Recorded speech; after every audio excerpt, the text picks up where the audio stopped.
Kama ni mara yako ya kwanza unatembelea chaneli yetu ya Top 5 Media, tunakuomba ubonyeze neno subscribe, kisha kwa chini itatokea alama ya kengele. Tunakuomba ubonyeze kengele hiyo ili uwe wa kwanza kupokea taarifa katika chaneli yetu. Asante.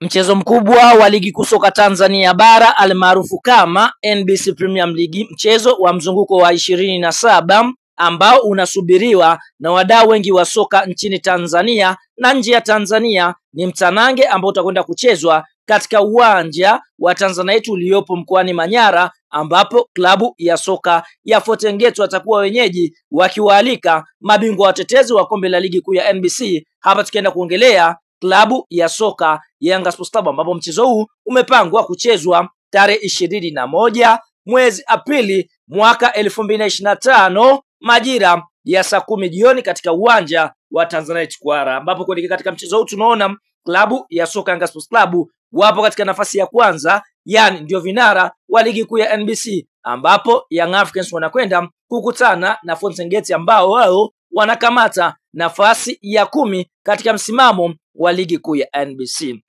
Bwana, kabla ya kuendelea mbali, kama ni mshabiki wa Yanga Sports Club, unaamini kikosi cha timu ya soka ya Yanga kitakwenda kuibuka na ushindi mbele ya kikosi cha timu ya soka ya Fountain Gate? Like video yetu, alafu tuende kwenye comment section, katuambie wewe unaiona klabu ya soka Yanga ikienda kuibuka na ushindi wa goli ngapi dhidi ya Fountain Gate. Fahamu kuelekea katika mchezo huu tunaona klabu ya soka Yanga ndio vinara kama tulivyokujuza hapo awali, ambapo Young Africans wamecheza michezo 25. Katika michezo 25 wameshinda mechi 22, sare mchezo mmoja na kupoteza michezo miwili. Young Africans wamefunga mabao 64 na wao kuruhusu mabao 10 wakiwa na alama 67 kileleni mwa msimamo wa ligi kuu ya NBC. Lakini Young Africans wakwenda kukutana na Fountain Gate ambao wao wapo katika nafasi ya 10 wakiwa wamecheza mechi 26, wameshinda michezo 8, sare michezo 5, wamepoteza michezo 13 wakiwa wamefunga mabao 29 na wao kuruhusu mabao 47 wakiwa na alama 29 katika nafasi ya 10 ya msimamo wa ligi kuu ya NBC. Lakini michezo 10 ya mwisho Young Africans kukutana na kikosi cha timu ya soka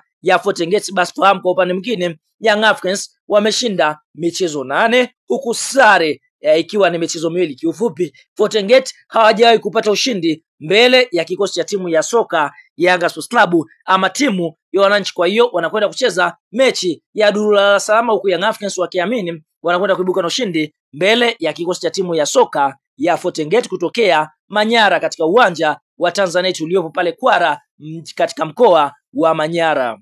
Sasa kuelekea katika mchezo wa Yanga Sports Club na kikosi cha timu ya soka ya Fountain Gate, klabu ya soka ya Yanga Sports Club wameweza kupata pigo kubwa kwa sababu kuna nyota wao muhimu wa kikosi cha kwanza ambao watakwenda kukosekana katika mchezo huu wa Yanga Sports Club dhidi ya kikosi cha timu ya soka ya Fountain Gate. Nyota wa kwanza ambaye Young Africans wanatarajia kumkosa ni mchezaji anayecheza eneo la fullback namba 2. Hapa tukienda kumongelea ya Otoula Kwasi, ambapo mchezaji huyu tunaona bado anauguza majeraha ya kifundo cha mguu ambayo aliyapata akiwa na klabu ya soka ya Yanga Sports Club. Nyota wa pili ambaye Young Africans wanatarajia kumkosa ni mchezaji anayofahamika kwa jina la Pacome Zouzoua, ambaye naye pia anauguza majeraha ya kifundo ambayo aliweza kuyapata akiwa anaitumikia klabu ya soka Yanga Sports Club katika mchezo wa Kariakoo Derby dhidi ya kikosi cha timu ya soka ya Azam Football Club. Lakini nyota mwingine ambaye Yanga anatarajia kumkosa ni Khalid Aucho, ambaye naye pia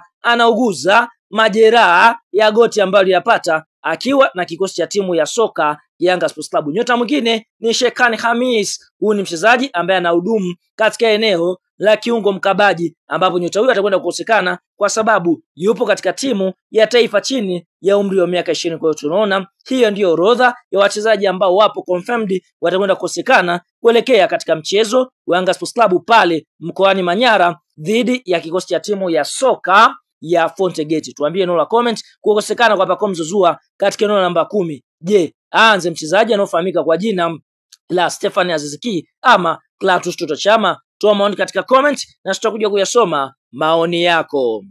Kuna wataalamu wa tiba za asili, lakini Sheikh Issa Sultan ndiyo kiboko yao. Kutana na Sheikh Issa Sultan kwa huduma zifuatazo: kusafisha nyota, matatizo ya uzazi, mvuto wa biashara, kuondoa nguvu za giza, kurejesha nguvu za kiume, kukomesha usaliti kwenye ndoa, kushinda bahati nasibu. Jinsi ya kuwasiliana na Sheisa Sultan, unaweza kumpigia simu namba 0756465818 au 0680476277. Pia unaweza kumtafuta kupitia WhatsApp kwa namba hizo hizo. Mpigie muda wote Sheisa Sultan ili utibiwe. Hakika Sheisa Sultan ndiyo kiboko yao.